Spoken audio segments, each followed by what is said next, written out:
Hi, this is Roger, thanks for dropping by. This mini hot spell due to finish or fizzle out tomorrow, shall we say, but a good few days of heat in here. First initial impressions are great, everything's probably growing like mad. There's a few plants probably not liking it, but they'll survive. But it just dawned on me, thinking about plans and stuff like that, if I'd been away, I'd have a lot of dead plants. Seriously. I've poured probably 10 litres of water on this floor this morning, and I went round about 20 minutes ago with some more water, which is looking good. It's already dry there. The amount that the water is evaporating, the rate is absolutely incredible at the moment. And obviously the foggers are working hard, because with this temperature that extractor fan's permanently on, and the air that's coming in is quite warm, so it's staying on. And normally the air temperature outside is low enough that, you know, it comes on, drops the temperature and shuts off for a while, and then the humidifiers get the humidity back up. Well, that's not happening over these last couple of days, but we have a casualty. I have never seen that before. The sheer weight of that cane has bent it. So that cane's lost now. Luckily, it has bloomed on virtually every node.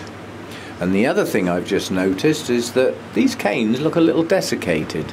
So it may be that that is a little dry. Doesn't look it to me, and it was only watered yesterday, come on.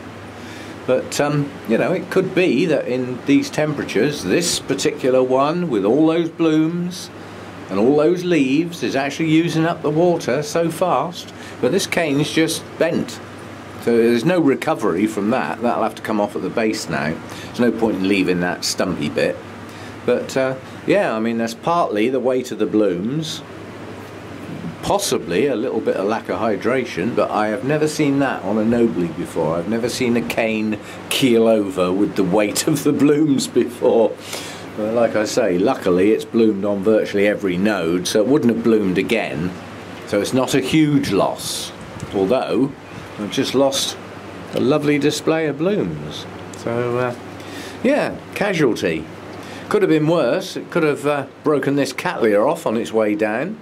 Or worse still, my odontoglossum. So anyway, I shall get the shears and cut that off before it does any damage anywhere, and chuck some water in the pot just in case it's partly due to lack of hydration.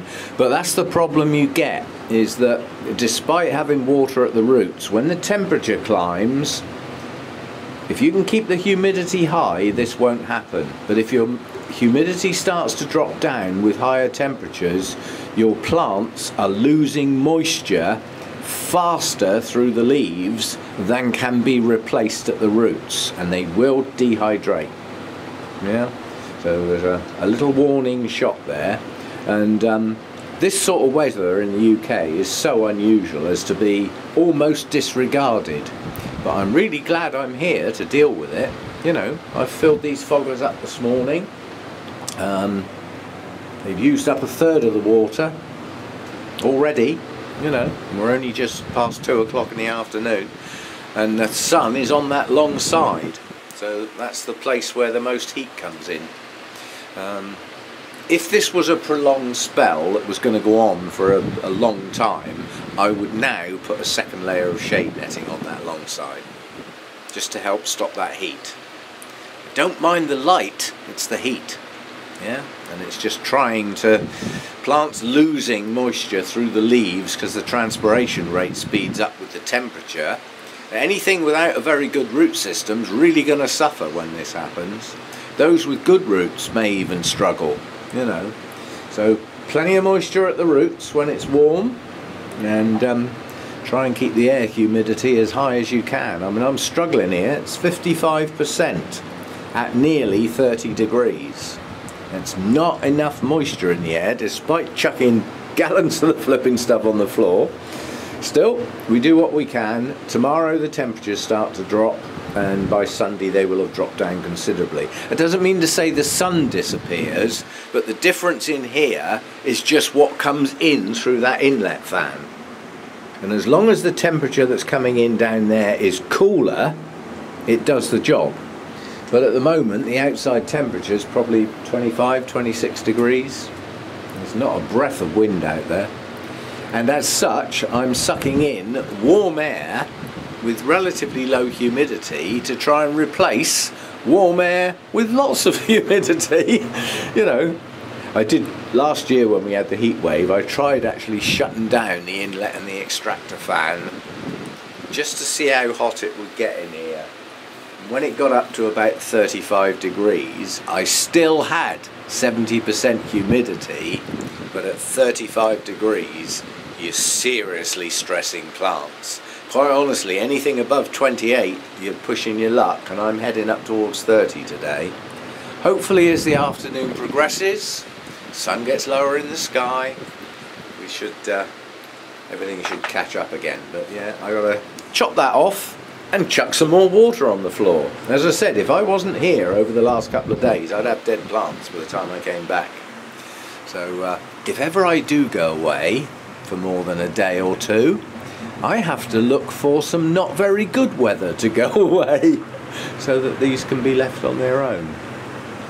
Yeah, difficult times when it starts getting hot like this through glass. And standing here now, that shade netting, sorry that's going to dazzle you, the shade netting stops there, yeah? And I'm now standing here and I can feel the heat on my face. Yeah, even through that bubble wrap and what is effectively opaque roofing, I can feel that heat on my face. And it's coming in right in through the roof. Shade netting is quite important. And the only plants that don't have it are the Vandas. Just on that thought, you know the dodgy Vanda with all the dodgy marks on it? Well, it's growing. It's pushing out new root growth in many places, and the top growth is fine. So although it don't look too clever, it's not going anywhere. I'm not going to get rid of it. You know, that'll still bloom. So whatever caused that problem, whether it was the fact that it held a bloom spike up throughout the entire winter, or whether it was the drop in temperatures that just for that one just took it down below what it could cope with, whereas the other two were okay. Whatever it was, it's got over it. So it's not going anywhere, and I mean that literally. Obviously that can't go to a, it doesn't matter how well that bloomed, if it had two huge spikes on it, it's still got to stay in here now, because with those marks on it, if I took that to a show, I'd get kicked out the door. Because it looks like it could be something more serious than what it probably is. But the plant's actively growing. It's pushing leaves out the top that are fine. So whatever it was, it's over it. So it gets to stay. You know, it's the best blooming Vanda I've got for spectacle. So yeah, it's not going anywhere. Anyway, let's do some surgery and chuck some more water around. It's all good fun, isn't it? In actual fact, I'm going to have to feel the temperature of the leaves on my Naevium. Odontoglossum is in, although it's diffused sun, if those leaves are warm, I'm going to have to move it. No, they're fine. That's the reason I put it there. It's right in the direct line of fire of that cool breeze. Well, not as cool as I'd like it, but cooler breeze coming in.